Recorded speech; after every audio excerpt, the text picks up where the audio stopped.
Hello and welcome to the Cryptonaut podcast. My name is Mark Storrs and I am joined by Christopher Carnicelli. We're all here again, trying. Back. We're really trying. We are in black. making the attempt, and of course, you are. Rob Morphy. Thank you all for joining us. Yes, my voice has returned. Yeah. No, Which I is- mean, I no, loved it it. I has. loved your Harvey Firestein phase. It was excellent. There. I mean, I felt bad that you were in pain every time you uttered a syllable, but the delight I took at the sound was just fucking over the top. Yeah, I had to like drink water to be able to talk on the phone to you guys to be like, I don't have a voice. So, Yeah, no. and actually, that we did not have a prop. We obviously missed a week, but we did release a Patreon episode.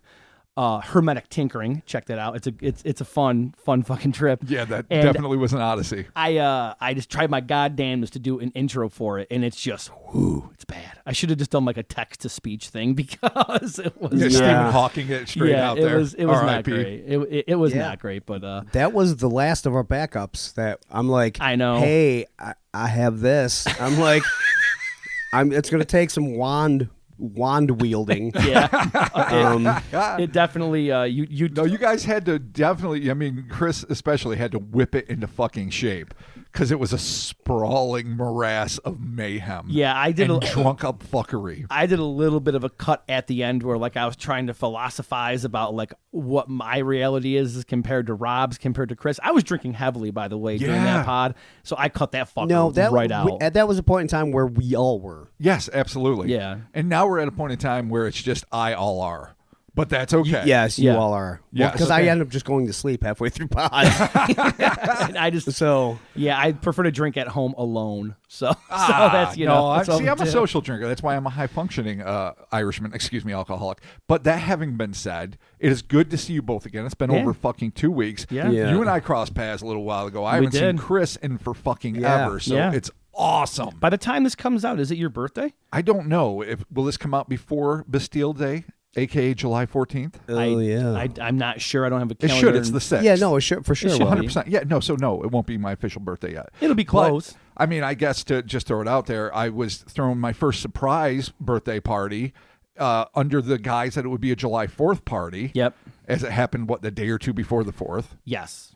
And so I just was completely convinced that it was just a barbecue at my nephew's house, my sister and family. I get there, I roll up, and then I see Mark, and then I see, Rich and Lisa who's been on some pods, and I see all these other people that I know and love. I'm like, what the fuck is going on? And then my first thought is, because I'm this stupid, did I win something? Are they here to announce something? And then a split second later, I'm like, this better not be an intervention. And then Oh, yeah. everyone holy shit. shouted I didn't think of that. surprise, and I'm like, oh, fuck. It's like 10 days to my birthday. And so I was like delighted and happy because that's not what I expected or wanted. Chris couldn't make it because he was sick, but he was there in spirit. But we had a ball. It was fucking phenomenal. And it even though sucks. I'm still not 50 yet, quite, it's around the corner. The white and the beard says it all. I mean, It is. happy 50th, Uncle Bobby. Half and, a century. My punk rock ass in my 20s never anticipated making it this long. I certainly didn't work hard towards that goal, but here I am and loving every bit of it. Well, yeah. Literally, I'm happier now than I've been in 90% of my life. No, for sure. Yeah, absolutely. Yeah, we did it. We came a long way, and part of that is from our Patreon. Oh my gosh.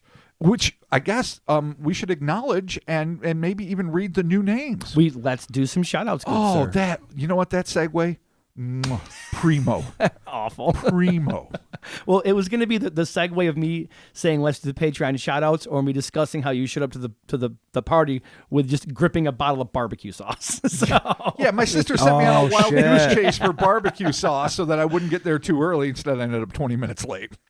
So, regardless, that having been said, back to the patrons whom, again, we could not do this without you. We did it before we had Patreon, but it was grinding through. This helps us so much, and our appreciation is boundless. So beginning with Daryl Womack, what up, Daryl? Forest of Regret. Oh, one word, Oh, capital R. I like it. It's heavy. Ruby Slider. Nice. What up? That's good. I That's feel good like I would stuff. order that at like TGI Fridays or Yeah. at Chili's. Oh, I need a Ruby Slider. It's a fucking apple. It's a Applebee's teaser, an appetizer. Well, is that I what feel it's like you're called? missing it's Ruby Tuesday thing because it's Ruby. Oh right? yeah. Oh, Jeez, shit. God. you Yeah, said we're every literally fucking did macro Denny's, restaurant Perkins. except Ruby Tuesday. All right. All right. Thank you, Ruby. We appreciate it. Okay, this is one that I think I might get wrong, but I'm going to go with this one. Allogenes. Yeah.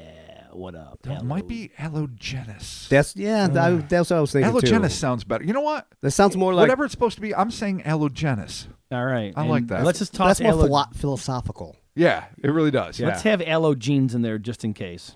Yeah. well, that's like Socrates and Socrates.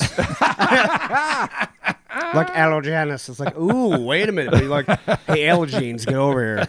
But it could be, so I apologize if it's allogenes, but you should change it to allogenous. Yeah, absolutely. Oh, You've been man. redubbed. There you go.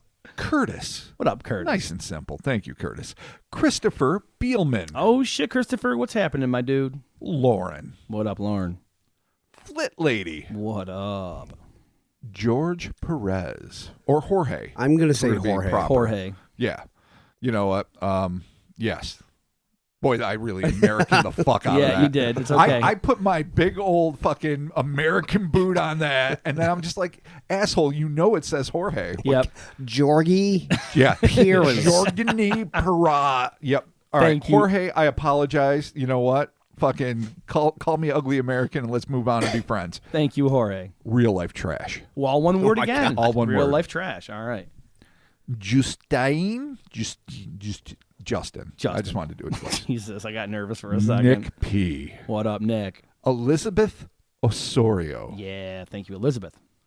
Stephen, as in Stephen King, might be Stephen, but I'm going with Stephen Moverly. Yeah, thank you, Steven. Byron Clark. Hell yeah, Byron. I love this. This last one might be my all-time favorite. Adventures and Food. I fucking love that That's- name. That's just yeah. That's not even, that's just like, like if someone said life goals, Rob, 3 words. Adventures and Food. There it is. Yeah, it's not wrong. it's No. really right there. No, not at all. And one last time, Jorge Perez. Thank All right, you, I'm just trying Jorge. to. I'm trying to wash the taste of my middle-aged It's okay. American man out and nail it. Jorge is he's Thank you, he is, Jorge. he is supporting us. He is very excited that we gave his name multiple pronunciations George. Oh and my all God. kinds of things. Thank you all so very much. Patreon contributions. Patreon.com/Cryptonaut Podcast. Oh shit, we have a correction, Robert. The correction is All right, so I'm pretty sure I said Steen, right. but I believe it's Stein. John Stein. John Stein. Thank you, John Stein. There Yes. is a correction. If for some reason this is not right, Fucked it up again. then just let me know. We literally had Yeah. like a 10-minute meeting about We this. really did. Yeah, no, beforehand. we really did. About the- Because none about of the us name remember Stein. Like, How, wait a minute. Yeah. how it was said 2 weeks ago. I have to say, like, I base everything with a spelling either on Frankenstein or Yeah. Rubenstein, who was the producer of many of George Romero's classic films, especially in his heyday No, of I like, know. the 70s. Martin, Dawn of the Dead, up through Day of the Dead, Richard P. Rubenstein. So whatever. I apologize for getting that wrong, and as everyone knows, if we get it wrong, we do it again. And there it's it is. a freebie. There is the correction. This week it took a little bit, but we got here, folks. The Dagg Demon Part 2, The Confrontation. Yeah. Oh. This is going to get good. This is going to get good. All right, let's get started with for 3 hellish months, the Dagg family had been attacked by a nefarious, inhuman force that had been psychically and physically attacking all within their remote farmstead and seemed hellbent on driving everyone past the brink of madness. Oh, just right on the edge. Toss. Boom. Right over. Boom. Brink of madness. But little could the frazzled family have suspected that an unlikely hero was about to arrive on the scene. A hero, I might add, and I'm not going to give anything more away, who is one of my favorite paranormal figures, perhaps in history. All But right. we'll be getting to that when we get to that. All right, No perfect. reason to jump ahead. All righty. Let's Dang, let's all right. just do a little bit of a recap. I mean, I know probably listeners listened to it. Maybe they were even smart and went right back and listened to it again to refresh in their memory after 2 weeks. But if not, here we go. 35-year-old George Dagg, husband of Susan and the father of 11-year-old adopted daughter Dina, 4-year-old Mary, and 2-year-old John, was at his wit's end.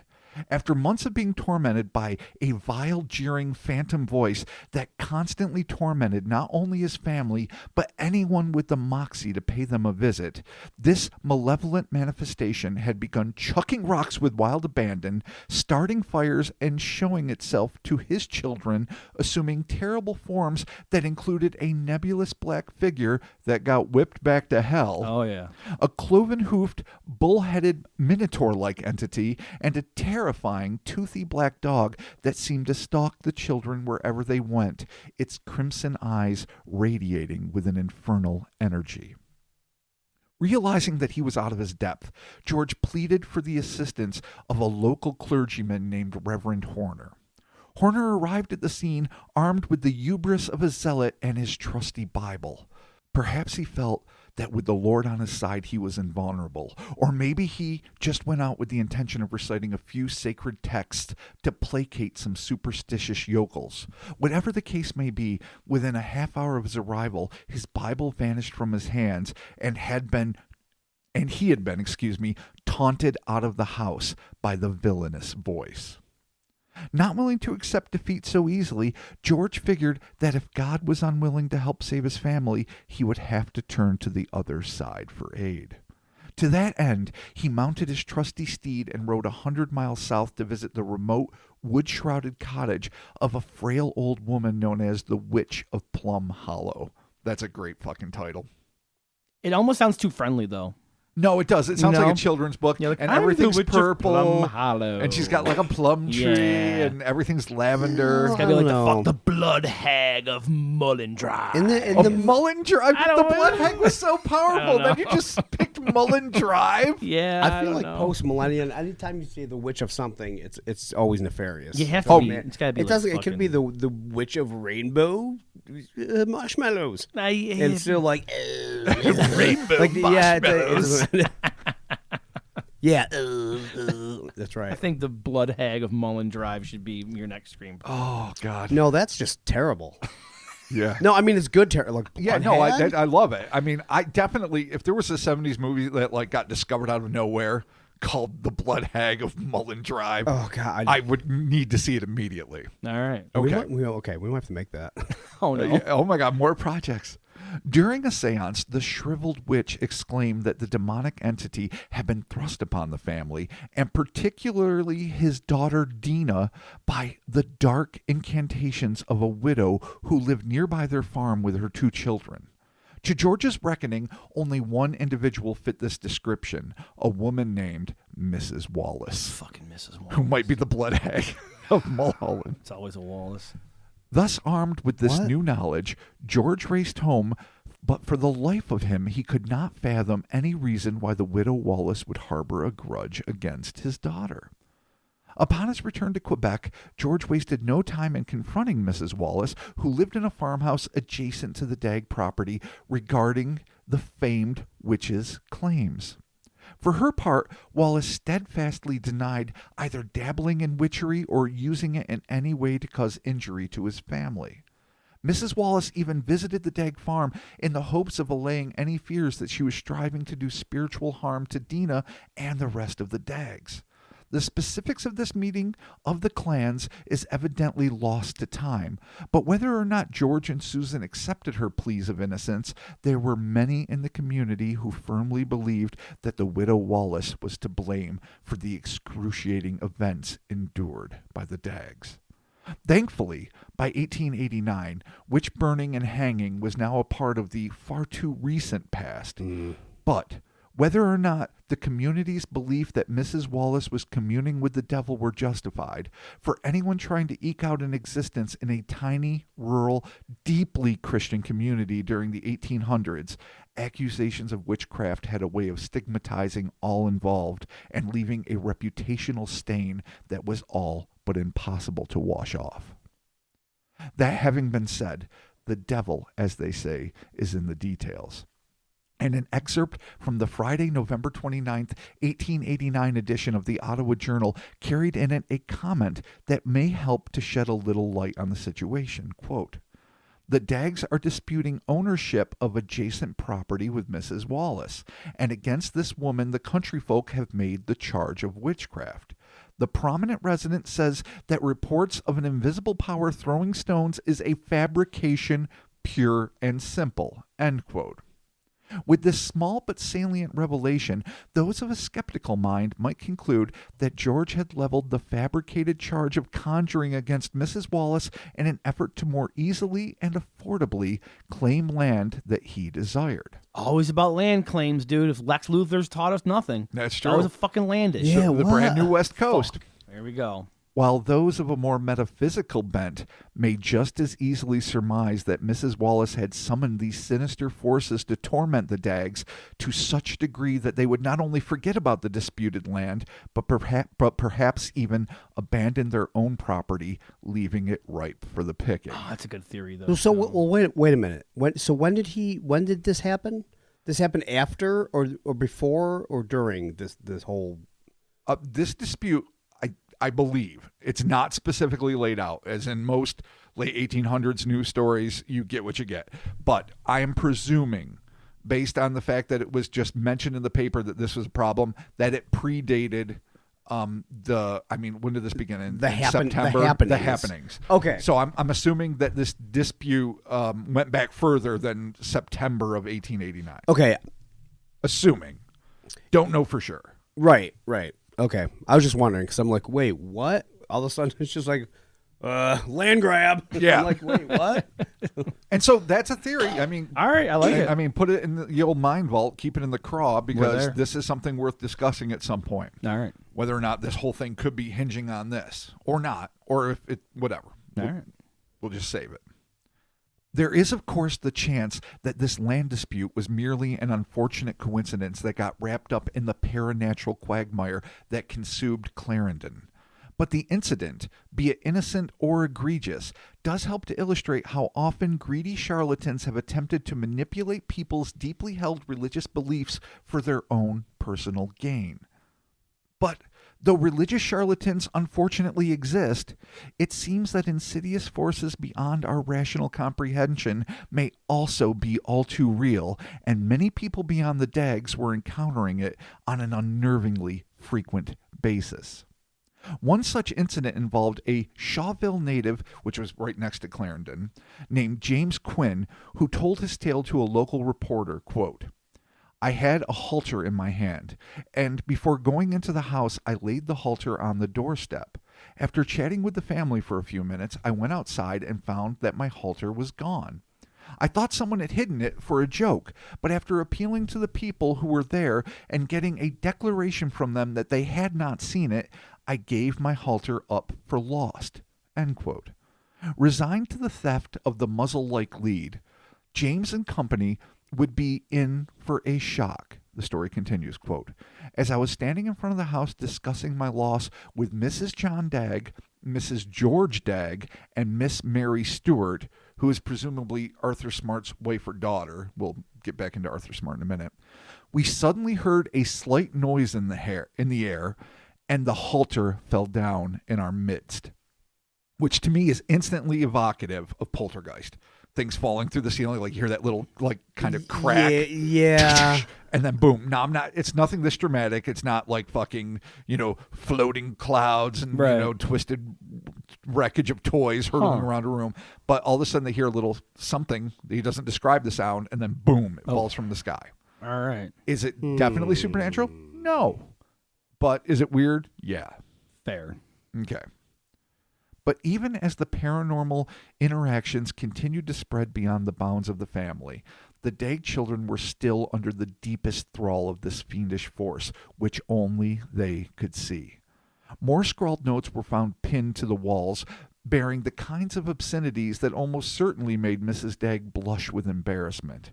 The harsh voice would become even more vulgar, focusing most of its unearthly ire on Dina, and the family would often find the fatigued 11-year-old engaged in heated shouting matches with the thing inside an open, half-finished woodshed that was connected to the back of the house, and which Dina believed the being had claimed as its home. Oh, she's just there giving it shit. Good for her. Yeah, standing their ground.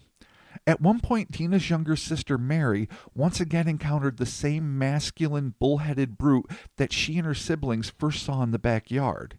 In this instance, Mary stepped into the kitchen to catch the cretin in the inexplicable act of pouring sugar inside of the same oven where Reverend Horner's disappearing Bible was discovered. The stunned child stumbled backward as the horned horror's lips peeled back in a ghoulish grin, and he uttered an abominable invitation. Would you like to come to hell with me? God, it is Danzig. Just imagine just Glenn all small is like, would you like to come to hell with me? And he's pouring sugar. Mary! And they're like, why is Glenn Danzig pouring sugar in the fucking oven? He's like, because I want to. Snakes of Christ. And then just fucking there you go. Serving Jesus. Well, just real quick, how fucking weird is that, though? Like, of all the fiendish things that the Minotaur can do. I'm sugar in the oven. That's what I'm saying, dude. This, it's still It's giving so off dumb. Jeff vibes. Yeah. They're having a rap battle in a fucking shed. like You'd think this thing would be like, What the fuck? like crucifying children or something. Like something fucking super gnarly. And this is just like, no. No, it's the lamest of pranks. I mean, I know sugar is a commodity, especially back then. You have to go to the general store. pouring but it in the still, oven. it's yeah, but not no, like, but right. If you can move objects, you like you could harm people by moving stuff. No, I mean, he was hucking rocks at Mary before and setting fires Right. everywhere, and now it's like, I'm going to sugar the fuck out of your fucking... Right, you're doing shit with the oven Wait till it gets hot. It'll be so hard to clean. Yeah. so weird. Good luck sweetening that tart. Enjoy your sour fucking pastry. Oh, God, that is a devil act. Sour pastry. Oh, my I know. God. Oh, Jesus. All right. Maybe wow. he really is the devil. There you go. Sour pastries? Yeah, I know, Yeah, really. dude. Oh, the that is unheard of. diabolical. Come to hell with me or want to come to hell with me. Sour pastries for all. And I was like, no. Just scared. Sour pastries. Sour pastries. By this point, the community was in a total uproar. Whether the genesis had been Mrs. Wallace's witchcraft or some other sinister source, many believed that Satan had come to Clarendon and had taken up residence with the Daggs. And maybe it was just a matter of time before they heard cackling laughter and cloven hooves clomping at their own back doors. But as terrified as many of the locals were, there were just as many curiosity seekers who were coming to the Dagg farm in droves in the hopes of hearing, or as often as not being heckled by, the hoary hellspawn.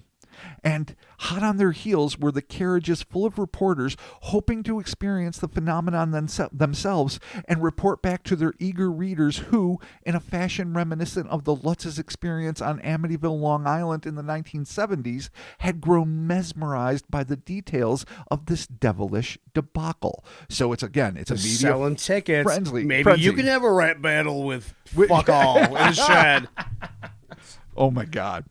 Oh boy. It would be in the midst of this paranormal pandemonium that a self-styled supernatural investigator by the name of Percy Woodcock entered the scene. Yeah. The man, the myth, I mean, that's the just legend. Come on. fucking Like P. Woodcock. P. Woodcock. P Wood.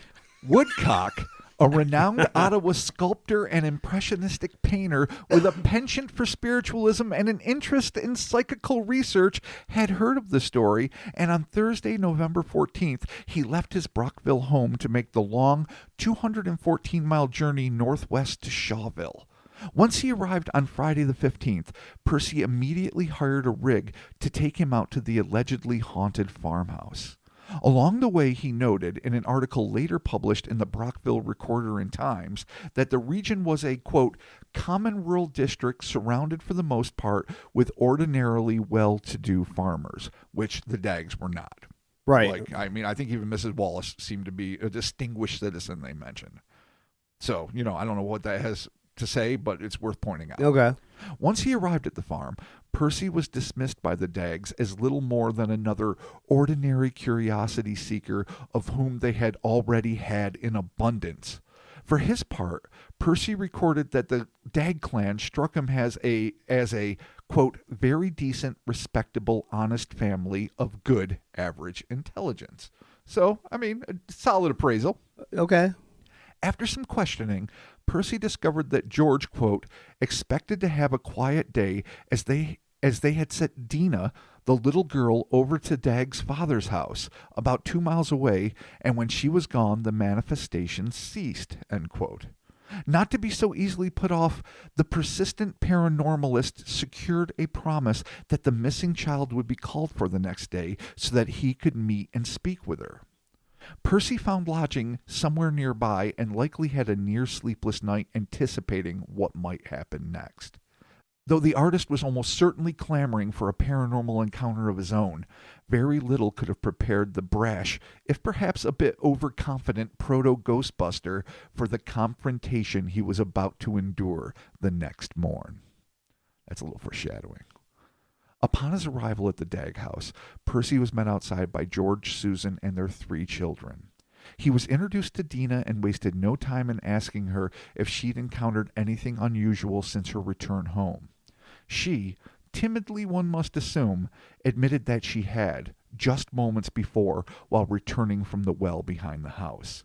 Percy insisted he be taken to the scene right away, and Dina led the pioneering paranormal investigator and her family around the structure to the open shed where the enigmatic entity had allegedly made its nest, where she spoke, asking, quote, "Are you there, mister?" After a moment of silence, a voice that Percy described as deep and gruff as if from an old man emerged from the air less than 5 feet away from him, spouting a string of obscenities. Fuck shit, cock, fuck tit. What are you doing? Well, I just happened to be here, you frackin' fact. Piss, cum, fuck, shit, piss. Like, whoa, tits. Hey, Like, no, oh my God, what- stop. Dude, this Whoa, isn't Gigi tits. Allen. I all know. right? This is just a demon. Let's calm it shit, down. shit, piss, cum, fuck. Like, stop Oh, it. boy. Stop it. It's enough, Mr. Allen. It goes to Gigi It was Allen. probably obscenities for the time. Yeah. Like, Oh, yeah. Yeah, I don't Nothing. even know. Yeah. I don't even Like, know. Darn. Yeah, like- oh, darn. Oh. Heretical. Hoo-hoo. That's it. Just a hoo-hoo. nice crops. Nice crops. Oh, that needs to be a T-shirt. Dude, just black with white letters. Dude, nice did- crops. nice crops. Did you really hit fucking farm humor? Oh, Nice crap. Yes. oh my God, that made me the 19 happiest yeah. I have been in fucking days. Oh my Nice God. crops, dude. Jesus fucking Christ. How's your 3 corns? Corns. What are they, Oh my stalks? Yeah. Oh, All right. shit. It took Percy a moment to recover from his intense astonishment before he replied, "Who are you?" A deep bellow seemed to erupt as the terrible thing responded, "I am the devil. I'll have you in my clutches. Get out of this or I'll break your neck." This was followed by another string of profanities that assaulted all who were present. Break your neck. Break your neck, you. Wow. Ooh, you poor shearer of sheep, you unfortunate hoer. I know. You unfortunate. Your tools blow. Your pants suck. Whoa! Nice fucking Better boots. check your oven. I don't know what's in there. Could be anything at this point. Oh, your tart's absolutely the sourest. Oh my God. Jesus Christ. Yeah. You unfortunate whore. What the fuck? Right. Oh shit. To his credit, Mr. Woodcock did not react with the same kind of unmitigated terror that might have made a lesser psychical researcher turn on their heels and hightail it out of there. Not one to be easily intimidated, even by the forces of darkness, Percy admonished the being for its brusque demeanor, shouting back that it might be able to intimidate the Daggs, but it did not scare him at all, and that it ought to be ashamed using such filthy language before the children. Angered, the voice retaliated not only by hurtling more coarse insults at Percy, but also by physically attacking Dina. Her family watched in astonished horror as the little girl seemed to be struck by a barrage of invisible hands.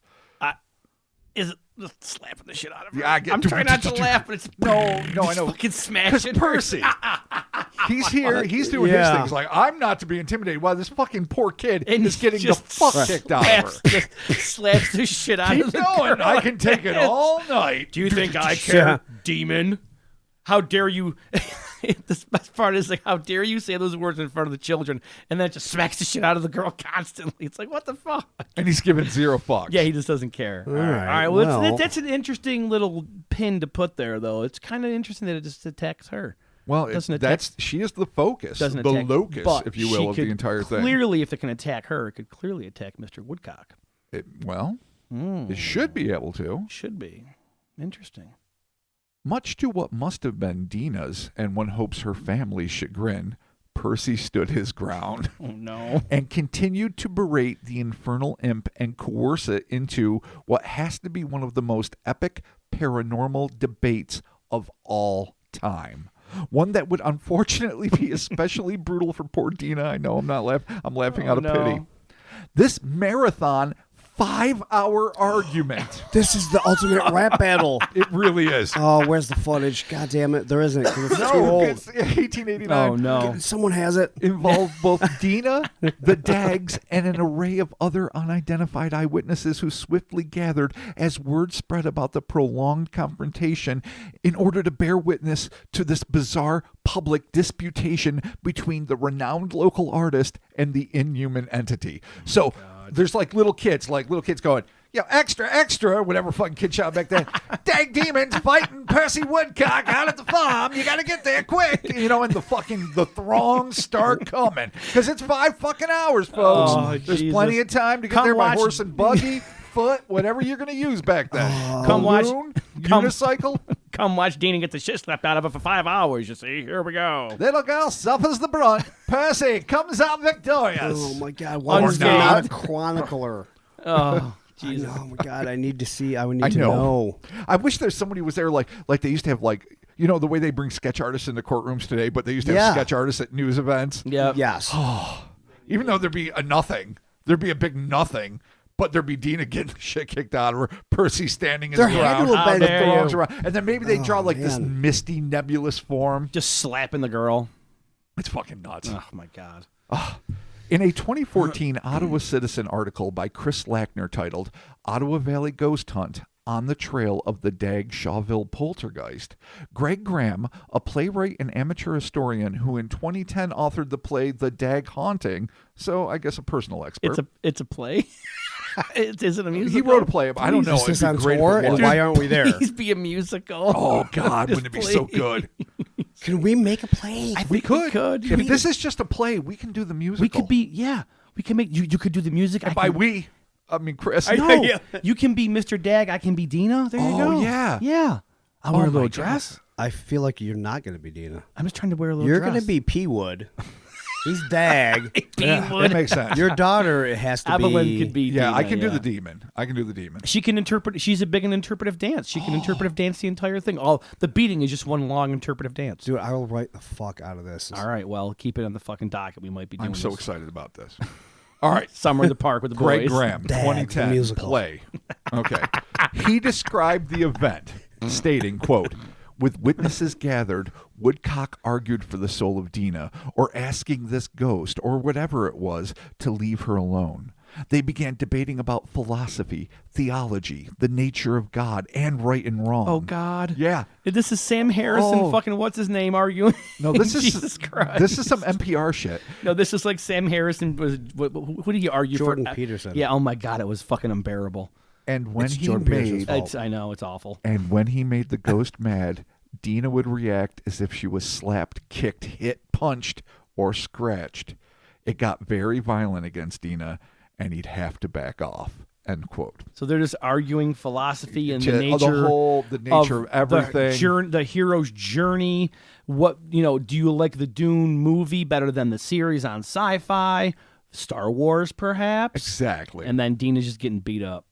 Yes. All right. Wow. When Percy realized all he was managing to achieve with his intense rebuking of this phantasmal fiend was physical agony for the understandably miserable Dina, This poor girl. For fuck's sake. he changed his tact and instead tried to shame the thing into better behavior, Oh, there you go. and perhaps broker a sort of truce between the frightened family and the immoral beast. After several more hours of this likely interminable oral presentation, the Dagg demon finally relented, who can blame this poor fucker, to this paranormal filibuster and conceded that the Dagg family had caused it no harm, whereupon it not only agreed to stop using foul language in front of the children, but also to stop persecuting the family altogether, save for Dina and Woodcock himself, for both of whom it harbored a continued, though unspecified, grudge. So it actually admitted it was wrong. It was like, all right, it's my fault. How many hours of Woodcock can you take? What the fuck? I'm the problem. It's me. I get it. This is my damage. I'm the taking it Daggs out didn't on do you. anything. But like, what the I'm fuck? fucking up. Like, how do you even come to the? Okay, so it says that it's wrong, and then what do you just kind of go on with life after that? You're like, all right, fine. Oh, no, there's no going on with life. This is far from over. Okay, good. It's at this point that the timeline gets a bit muddled. In an article he would later pen for the Brockville Recorder and Times regarding his 3-day stay in Clarendon, which included his own personal observations as well as a plethora of eyewitness testimony, Percy, for all his verve and moxie, failed to establish a precise timeline of events. Be that as it may, this next event likely happened during the great Ali versus Fraser style debate between the artist and the allegedly evil spirit. Having heard of the profanity-laden notes that the family found about the house, the intrepid investigator laid a pencil and a sheet of paper on a nearby wooden bench and asked the entity if it would write something quote-unquote decent that he may show to his cohorts back home. At first, the voice steadfastly refused to have anything to do with this, to quote Regan from The Exorcist, vulgar display of power. Pantera. Yep. Exorcist first, though. Perfect. But after much coaxing, the thing agreed. In his article, Percy described the scene in the journalistic third person, quote, immediately on the voice consenting, he observed the pencil to stand up and proceed to write. So soon as the pencil dropped, Mr. Woodcock stepped over and, examining the paper, said, I asked you to write something decent. Oh, my God. Decent. To this, the voice replied in an angry tone, I'll steal your lead pencil. And immediately the pencil rose and was thrown violently across the room, end quote. I want to know what it wrote. Yeah, well, dickhead, fuck farm. Who knows? Yeah, but then it's farm. like, I'll steal your lead pencil. Yeah, of all Yeah. dude, maybe it was insulting. That was probably a rarer commodity than now. I know that I can open up almost any drawer in my house and I will have 57 pencils. I don't buy me too. pencils. I haven't bought a pencil in 30 years, I think. I still have pencils ahoy. Like, pencils are everywhere. Pencils breed. Pencils are ubiquitous now.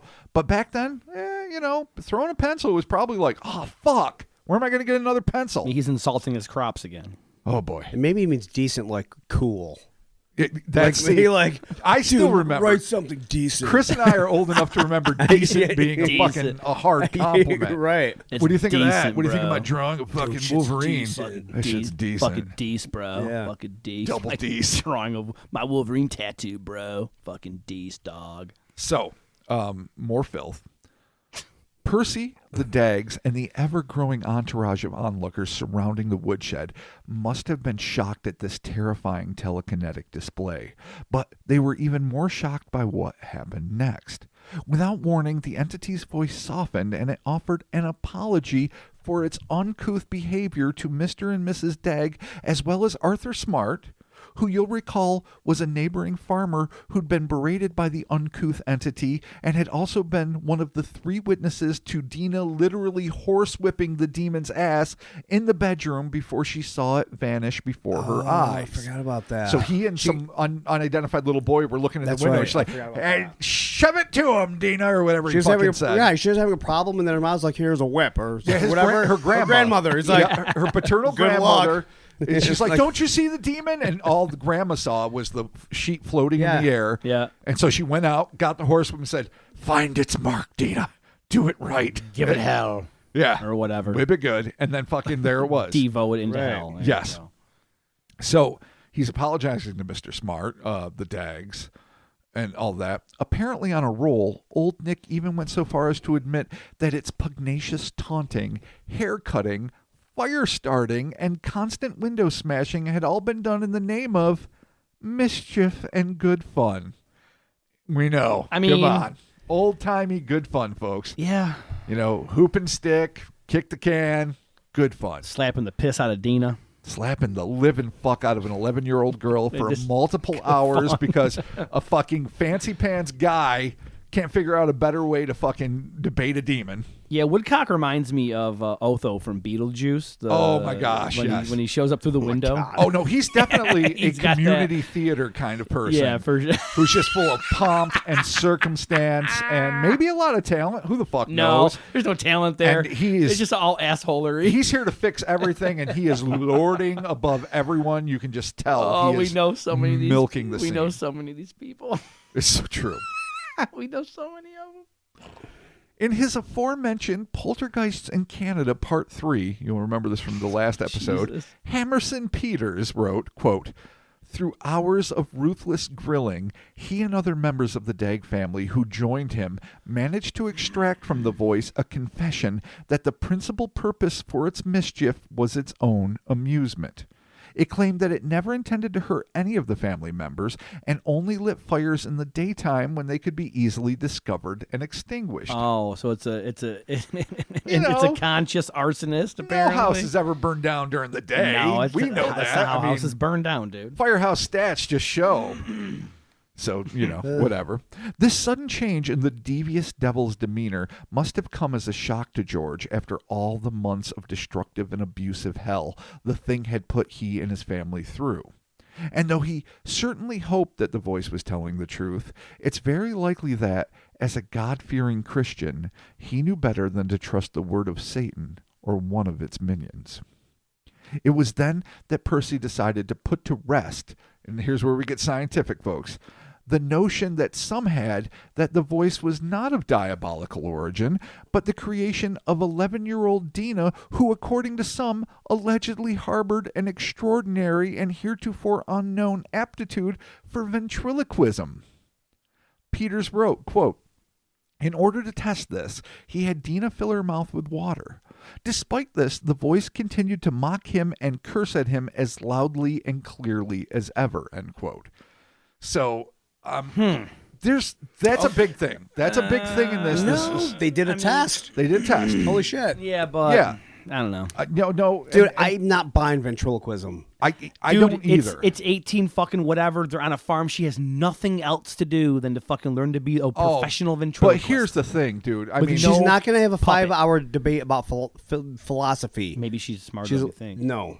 she's 11. I'm saying no right now. I don't know, man. I've got to agree. She's with, still a prime suspect. I really do have to agree with Chris. I'm not saying take her off the suspect list at all. Okay. I'm not saying that all right. of this is purely paranormal and none of it is prosaic. I'm not saying any of that. What I am going to say is this. Everybody fucking knows the ventriloquist is talking. The throat moves, the lips curl. I mean, usually, you want to suspend your disbelief. If for some reason you're the kind of person that likes ventriloquism, God bless you. I don't understand that at all, but if that's your jam, you get the deal and you're just focusing on the puppet and pretending that this debate is actually happening and you're enjoying it because it's willful suspension of disbelief. Right. There is no way for months on end in front of I don't know how many eyewitnesses.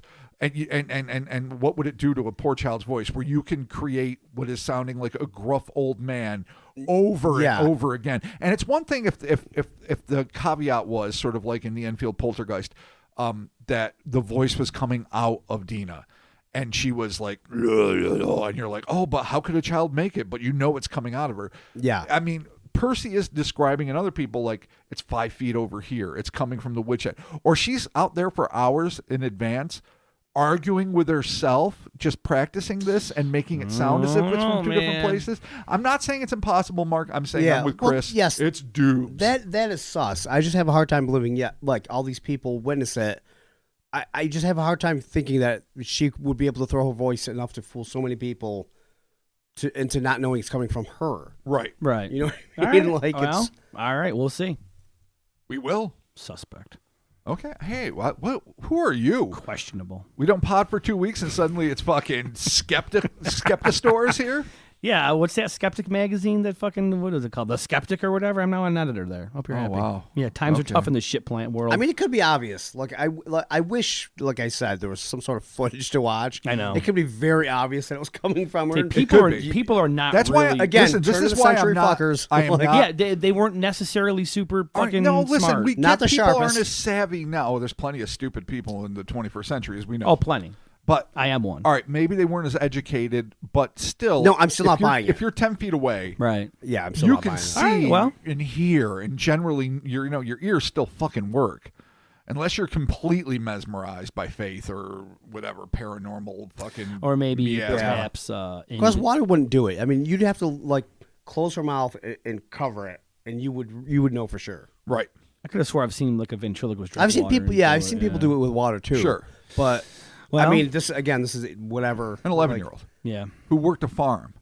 Now, unless she was like traveling with the circus in Scotland before she came over here and studying under like the master ventriloquist, and it's like, you're going to get adopted. There's going to be a time when you're going to need this. This is how you use it. This is how you do Yeah, it. she could have. Yeah, I mean, she Yeah. could have had a super ability. I We mean, never I know. guess. And things are going to unfold in certain ways that to me make it seem even less likely that it was her. But I'm not. going to get shit. too Well, far. there's been all a- right. okay. Well, Okay. Well, let's see.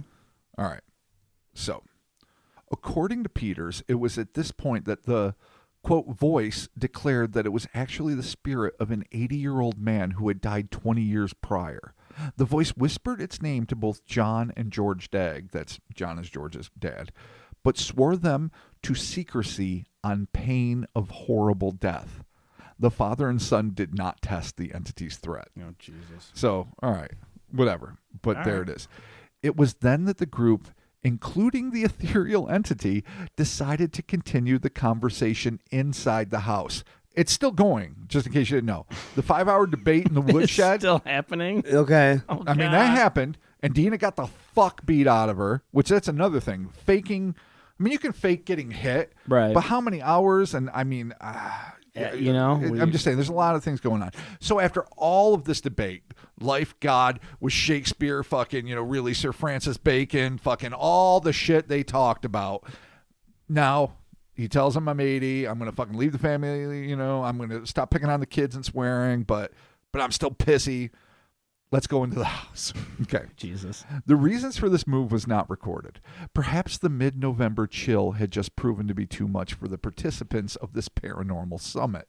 But just when a tentative truce was brokered and the gathering crowd must have been sure that the satanic shit show was well and over, they were in for a surprise as this newly congenial creature began to revert back to its former self, echoing the same sinister declarations as the Witch of Plum Hollow, announcing that it wasn't merely a mysterious mischief maker, as it had just claimed moments before, but was in fact a demon that had been summoned by Mrs. Wallace and her children to attack the Daggs.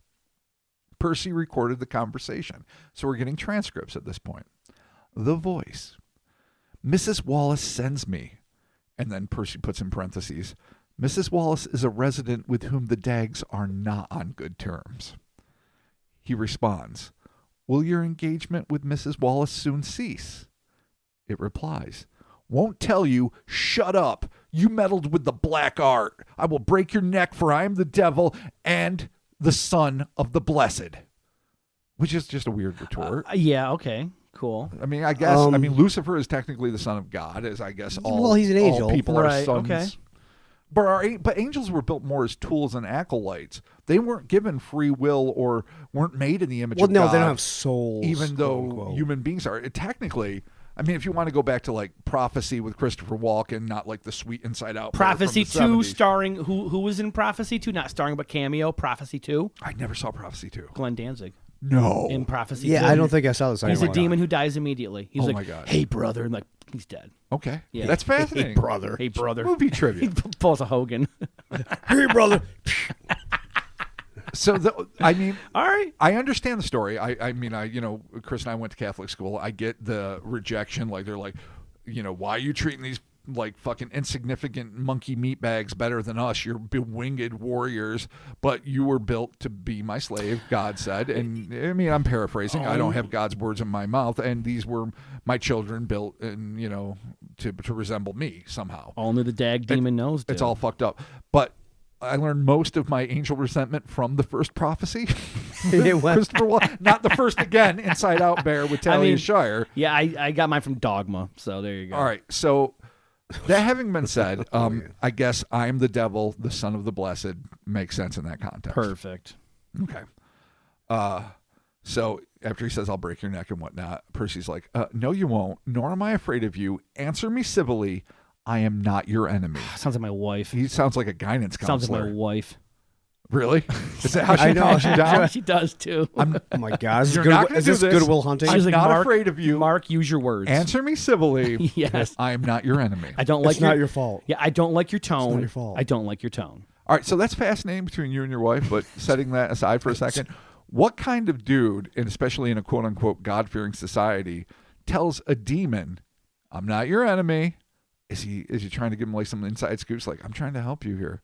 I want you to take this family over. I'm assuming he's probably trying I'm to reading get way too deep. Yeah, I think he's just just trying to get base level with this fucking thing and be like, look, calm your tits. I'm not your enemy. I'm here to help. Don't talk like an asshole to me. Let's start over. Let's start just do fresh. This. Start fresh. Guidance counselor. Watch your tone. Tone's important. The voice replies, and Percy doesn't write down what he says. And this is what he wrote in parentheses. The reply to this was so obscene as to be unfit for publication. Okay, fair. He continues, now, Spirit, be a decent fellow and use better language, please. Voice says, I will, but you keep me here talking all the time. This is totally me. I'm tired. Go to Mrs. Wallace and make her confess her sins. She's crying and waiting for you, she and the other two. Oh. I will go soon, Percy says.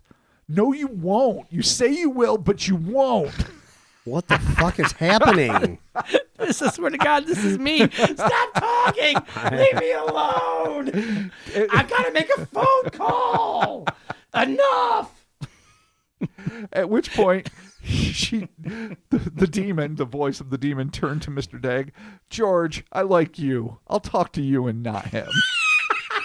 This was the transcript in the article. That's great, George. I like George, you. I like you. You're the salt of the earth. I get you. You're my dude. You're my guy. You're my bro. You're not giving me art. You're not keeping me talking for fucking 3 hours about Socrates and Sophocles and all that bullshit. I just want to fucking. He literally, deal with dude. He talked the demon to the point of frustration where it's like, I can't handle talking to you anymore. Like, you are a fucking asshole. Just shut up. Shut up. Let's just assume for 1 second this is really what it purports to be. Some random dude fucking from Brockville who's like, I guess, a locally renowned artist, and he's interested in paranormal, and he just travels up there and he just fucking berates a demon from hell. Yep. And he's like, and he's like, be a decent fellow, Spirit. Use better language. He's in this demon. He gets the demon at this point. He goes, I will. But you just keep me here talking all of the time, because and I'm tired. You nailed it. Community theater dude. We've all met these people. We've interacted with them. You're just like, God so much. Damn it, stop. You got to stop. At Denny's in a late night, you're trying to have some coffee, smoke some cigarettes back in the day, and they just won't shut the fuck up. It's one of the few circumstances in life where your hard-on gets more exasperated before your attention span, where it's like, oh my God, like 3 hours ago I wanted to fuck you so bad, and now as soon as I'll make any excuse I can to leave. As soon as you opened your mouth, you ruined it. Congratulations, ma'am. Keep it on the stage. Yeah, keep it on the stage. Keep it on the stage. Keep it on the stage. Keep your artsy fartsy shit on the stage. All right, come on, Streep. Let's calm down. All right, let's do it. Street Middler. Streep Middler. Wow. Oh, wow. Okay. Streep Middler. I'm using that. Yeah. That is that going to be your next? Is that going to be your Patreon name? Shush. Don't tell anybody about that. The villainous voice further claimed that the Wallace children had, at their mother's behest, buried her vast volume of dark spells in the murky depths of a nearby swamp. It's not giving up on fucking Mrs. Wallace's villainy. Word got quickly back to Mrs. Wallace regarding the renewed accusations of black magic made against her and her children, and she wasted no time in marching over to the Dagg farm, children in tow, to take the disembodied voice to task for what she proclaimed were its lies. Peters added that, evidently unafraid of the consequences, quote, her fearless children similarly sassed the entity, end quote. Boy. After Mrs. Wallace and her brood took leave of the premises, the diabolical discussion began anew. Still going. I don't know how many hours now. Percy implored the creature to abandon its grudge against Dina and to leave the Daggs alone. Finally, the infernal fiend, perhaps too weary to endure another hours-long debate with the stubborn Woodcock, relented and agreed to give the Daggs peace at last. But there was a caveat. The mostly invisible brute refused to depart until midnight the following day. The reason being that it wanted a big send-off and it knew that crowds would gather to see the final performance of the Dagg demon. Percy eagerly agreed to the deal, and George, Susan, and their brood must have felt a wave of relief, tempered only by the knowledge that the devil is the prince of lies, and that the words of this particularly perfidious polysemantic entity had been repeatedly duplicitous. As the demon had predicted, word of its departure spread like wildfire throughout the secluded community, and by Sunday afternoon the Dagg farm hosted over 50 spectators, all expecting a glimpse of the Luciferian fireworks that they hoped would be forthcoming. They would not be disappointed, though the climax of the Dagg's months-long ordeal would come with a truly unexpected twist and a decidedly dark turn of events. But that, as you likely already suspected, is a tale for next week. Oh, Come shit. on The now. Dagg Demon Part 2, the confrontation, the devilish fireworks, or the devilish fireworks P. fucking Woodcock, lit up. D. Demon. Oh, Woodcock V. sounds I just- fucking what sufferable. is- I mean, He even, does. dude, even the demon's like, fuck this guy. And if there's one thing that makes you think this is a brilliant, like a super genius young girl who is an amazing ventriloquist and is like setting up shit around her house, has a great way with profanity, like belying her age. If there's one thing that makes you think it could all be that, it's the fact that who would be more exhausted by a pompous, fucking erudite jackass than a kid who's like, oh, fuck, I just wanted to help Dad get some land from Wallace. I just wanted to fucking get out of chores by pretending to argue with some fucking fantasy demon in the back shed. And now I got this in my life. This? Fine. Yeah. You win. I mean, there's like a million ways to disprove that. Yes. And unfortunately, there's not like what else is going on? Where was she? Was somebody watching, or was she over here? Was she secluded somewhere else while this was happening? You know, I mean, not off the land, but like No, what you really Right? need is Like, what the somebody fuck? like Percy Woodcock, clearly a true believer. So his biases are there. We Yeah. are going to next week encounter more skeptical minds. We're gonna introduce that. We won't ignore that. We're also obviously going to deal with what happens the next day, the Sunday following, in anticipation for its maybe leaving, maybe not. Who knows? All right. And a bunch of other things, but one of the things you would wish for, one of the things that would happen immediately now, if this kind of thing happened, even though people would probably just dismiss it because it does happen all over the world and news media doesn't cover it, is there, all the reporters that are allegedly there. You don't get many stories coming down, but you get Percy's and you get a few others. Someone should be constantly eyeballing Dina. Yeah, that's what I'm Constantly, saying. like, Right. Chris, and I agree. I know it was my long-winded way of agreeing with No, what Chris just said. right. Like, is her throat moving? Does she look suspicious? Does she look like her mind is processing how to answer these, like, really allegedly sophisticated philosophical questions from Percy? I mean, what's going on in her head? Like, all right, somebody can light fires and not be seen. Maybe she found a way to hide outside the house and break all the windows, and manage to somehow be, I mean, faster than Grandpa John Dagg, maybe, but faster than George. Right. I mean, you'd think a 35-year-old rugged farmer could be faster than an 11-year-old kid, but who the fuck knows? Yeah. There's ways all of this shit could play out, but in modern journalism, there would be a real focus on her. Yeah, That's for sure. That's from a skeptical side. But on the other hand, there's like literally scores of witnesses, and very few of them are calling her out. There will be some, and again, we're going to deal with that next week, fair. but very few are calling her out.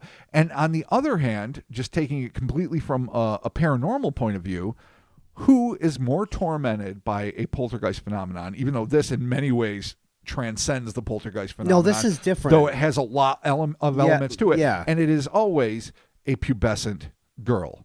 Someone, going through the changes that, has got like all of the emotional, hormonal, psychological, physiological upheaval that is inherent to, becoming a woman. Right. And poltergeist phenomenon associates itself deeply with that.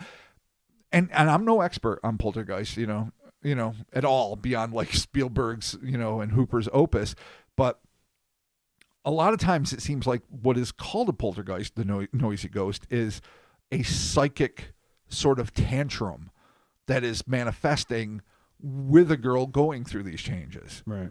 And not necessarily a separate intelligence at all. Right. That's the problem. That's not what's going on here. Right. Right. So it's really confusing. Like a lot of people call it a poltergeist. A lot of people call it a ghost. A lot of people insist it's a ghost. We're going to discuss that with some people. It's acting completely separate from Dina. In a religious community like this, of course, they assume it's a demon. Ooh. Is it something else all to fucking together? Like, if it's not like some pedestrian answer, if it isn't something that's easily explicable, and in my opinion, I'll say in advance, it is not, then what the fuck does this? And why? Is there any chance the kid, remember the kid that was on the farm that she liked, that got out of jail? Oh, yeah, I forgot. What was his name? Was this John something too? I don't remember. Yeah, the one that got accused of all the trouble. money. I mean, is there any chance? I mean, there always is a chance because, I mean, we have the story and we have what is written down, but until you actually see, it's seeing the expectation versus it's seeing something versus the expectation of what you think it's going to be. So all these things, it's like fires appeared out of nowhere, but like if you actually were there and saw it, like did it really was it like how magical did it really look? Yes. Right. Was it just a fucking it's a matter of perspective? A bit match or just like a little bit I mean, of whatever? Is there any chance this kid could still be like fucking with people and people just didn't fucking? I mean, if this is him, his name was Dean. Right. If it was his age wasn't given. I know we toyed with a sort of the forbidden Romeo and Juliet type love, and even though it's awkward now, especially in a 21st century perspective, it's to a think little of icky. An 11-year-old to be in love, but in 1880s. And you were going to live to a ripe old age of 28 they're already or half 39 dead, or whatever. Middle ages of 12, so yeah.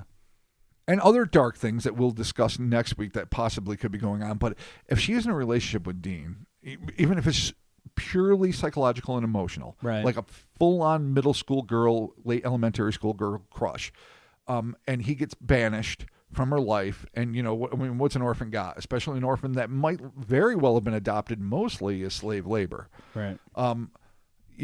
She's acting out because of it. He's able to like do some like shit. They meet occasionally in the woods. Like, you throw the rocks and start the fires, I'll pretend to be the fucking demon. Like, this is a possibility. Oh, totally. No, that's what I'm saying. Like, I feel like if you're just hiding somewhere and you had some sort of not a paper towel tube, but something,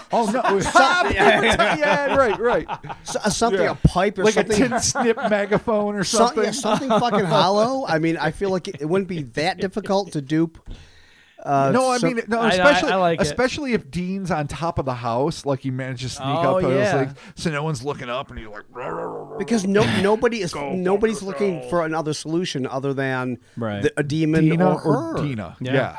So I mean, I feel like it could be a thing. I think other than shit disappearing out of people's hands and some weird shit like that, but.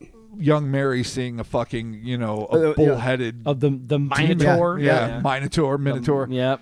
Fucking the centaur debate comes back, pouring fucking sugar into the oven. Look at your son of a bitch. The least tasty tartar in your future. Come to hell. Yeah, that's a different thing. But this is There's a lot, and I don't know. Yeah, well, you know what? Join us next week. We're going to be back with the Dagg Demon Part 3. But thank you all so very much for joining us this episode of the Cryptonaut Podcast. You can find us on the social medias, the Instas and the Twitters and the Facebooks. We have a Facebook fan group, and actually some of the admins there recently launched a podcast. Wherever you get your podcasts from, you can find it. It is the Spooks, Creeps, and Assorted Devilry. And it is a roundtable discussion podcast covering all things esoteric, from Bigfoot to ghosts, aliens to tulpas, and everything between. So be sure to go to wherever you get your podcasts, and you can subscribe and check that out. And yeah, thank you to everyone that mods the Facebook page. We appreciate it. Absolutely. Super dope. For sure. Best. The best. TheHellerspace.com is where the merch is located. You can go there and check that out. There are always sales happening, so be sure to get it on sale. And, of course, if anything is wrong with it, you can contact TeePublic for their TeePublic guarantee or whatever. The Holy Shirt guarantee is what they call it. Yeah, Holy nice. Holy shirt. So you can check that out there. And our Patreon, patreon.com/Cryptonaut Podcast. $1 is a shout-out. $5 is a shout-out and the bonus audios, and you get access to the Discord, Keep which that is super shit dope. coming, because the Patreon episodes, I mean, we give our all for this. Right. But that's when we fall the fuck apart, and in some ways that makes it so much more It is funny. the Yeah. Patreon episodes. There's are always even super less fun. rules than the no rules that we we already apply apply. to this. Yeah, Yeah, exactly. definitely. The rigid non-rule structure we have for this is completely fucking defunct for Yeah, that. for sure, for sure. And also, too, with the Discord, be sure to check out the upcoming events. We have some things happening coming up here, like some trivia nights and whatnots. So be sure to check that out. And there you have it. Thank you all so very much. Oh, shit, before I end, reviews. If you feel so inclined to leave us a review, by all means, you can do it at Apple Please. Podcasts. On Spotify, they have a star system, which I prefer to like better, actually. You can just drop a star. You're not going to leave a fucking long-winded comment or do anything like that. Do that for Mark, because that actually helps us out, and it's a good, smart thing. But then, go to the other place. Apple Podcasts or and wherever. write and you something can- nice yeah, you about can- us. The Because, other place. boy, that Yeah.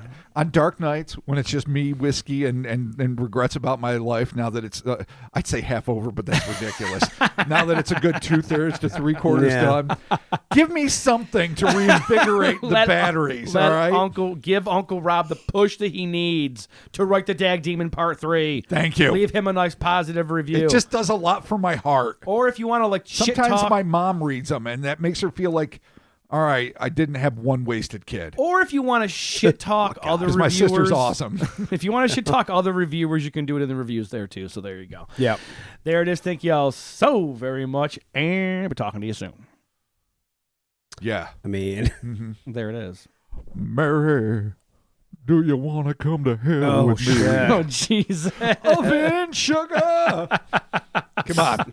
God. I wish you had done it, Mark. You Am do I- a much better Danzig than I do. Robert, am I demon? Oh. Am I demon? See, you like that? Am I Dagman? Dagman. Dagman the demon. Dude. Glenn Dagman. Oh, my God. Glenn Dagwood. He's in Make the a big sandwich. He's in the Miss Shits. Glenn Dagman. The mission. Oh my God. Dagzig. Dancing in the Miss Shits. Whoa! Dagg Demon. Whoa, whoa. All right, there it is. Get Oh, out of my house. by the way, nobody complimented me. It was the 4th of July, and I still have all my fingers. Oh, God, it's lucky. My pit vipers prevented a firework from going into my eye because I got too close. Wow. they They're safety goggles, too. I, Go What no. the fuck? But they were my new pit vipers that I got, the safety rated ones, and it left a little shred on the lens from the spark to my eye. Oh, so what are you going to do? Nothing. I'm just gonna Just going to keep them? dude, it's a Why- badge. why? It's a badge. It's a badge of honor. Yeah, it's true. The safety rated pit vipers prevented a firework from exploding in my face. I also may have been streaming it on the Discord when that happened. Oh, so my we never God. know. I feel like wearing them made you feel brave enough that where you could do that to begin with. So if you didn't Dude. have them on, there wouldn't even have been an option. Some of the people Right? on some of the Yes. people on Rob, some of the 100%. some of the people on Discord got a drunken Mark fireworks show. False armor. Well, Wow. it was me drunk and my son lighting the fireworks. So- No, I mean, what most people don't Did he know. have pit vipers on too? yes, he Oh, did. God damn it. And was it dark? Yeah, it was. Oh, We're losing them. We're losing them. no, every year, Chris and I discuss what are we going to do when Mark dies this year, because we know Yeah. 4th of July, it's like a sentence for you.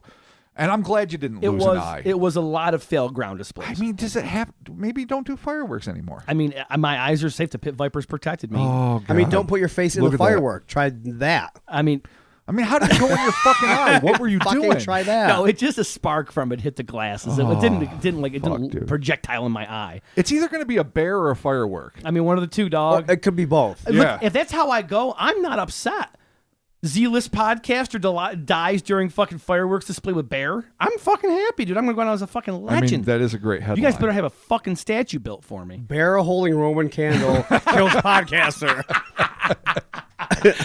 Eye safe, body erect. Launched mortar right at Dick. There you go. But hey, thank you to Christ. everyone who was on the Discord who got to see me stream the fireworks show. I appreciate y'all celebrating the fucking debauchery with me.